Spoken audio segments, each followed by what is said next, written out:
The Nightmare Project. Esta noche te traigo la historia de La Tamalera.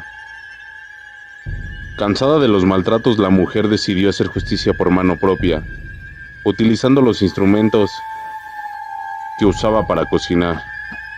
Con ellos quitó la vida a su marido, cuya cabeza terminó en un bote de tamalero.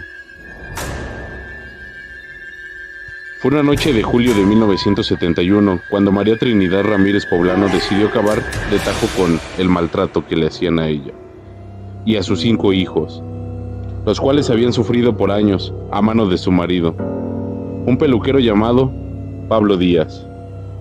Ese mismo día por la tarde, Pablo había propinado los ya recurrentes cinturonazos a los 3 vástagos, dejándoles marcas en su cuerpo y marcando aún más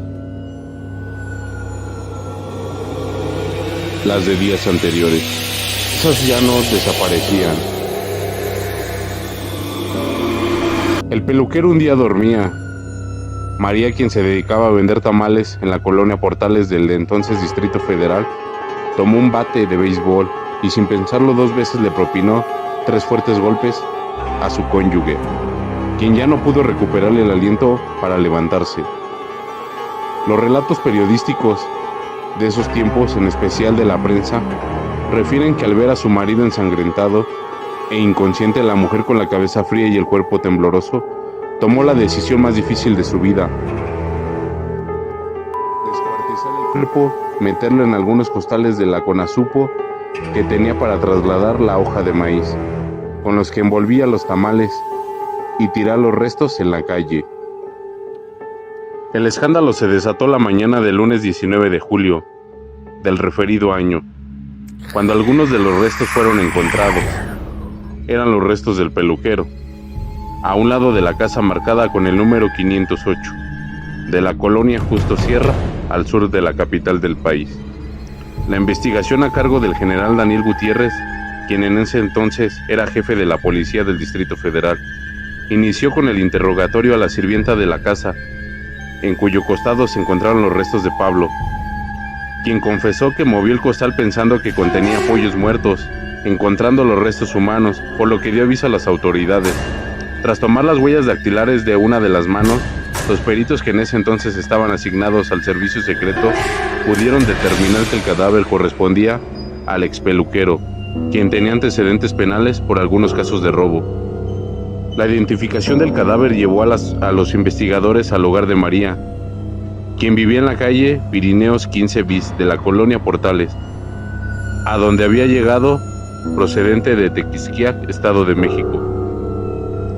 Grande fue la sorpresa de los policías del 8º grupo de servicio secreto asignados al caso, cuando al interrogar a la tamalera, esta confesó sin arrepentimiento alguno su crimen, argumentando que su esposo llevaba años maltratándola junto a sus hijos, y más aún cuando les informó que la cabeza del occiso se encontraba en un bote tamalero debajo de la cama de los hijos, pues no había cabido en el costal.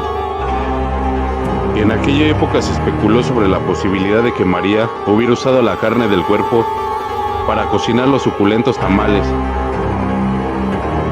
La tamalera asesina y la cabeza en el bote de tamales, lo que hacen los criminales con sus horrendos afanes. Desde ayer en restaurantes nadie prueba los tamales, aunque en realidad la cabeza estaba conservada en agua fría para que no se descompusiera y despidiera mal olor. La declaración de la tamalera de la Portales, que en ese entonces varios periódicos retomaron al pie la letra, aún causa escalofríos. Dio 3 batazos al hombre, aún con vida, con una cegueta, por lo que murió desangrado, y posteriormente cortó el cuerpo con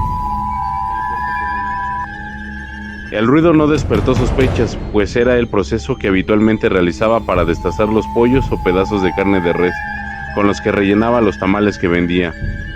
El 29 de julio de 1971, María fue condenada a 40 años de prisión por homicidio, violación a la Ley General sobre Inhumaciones y profanación de cadáver.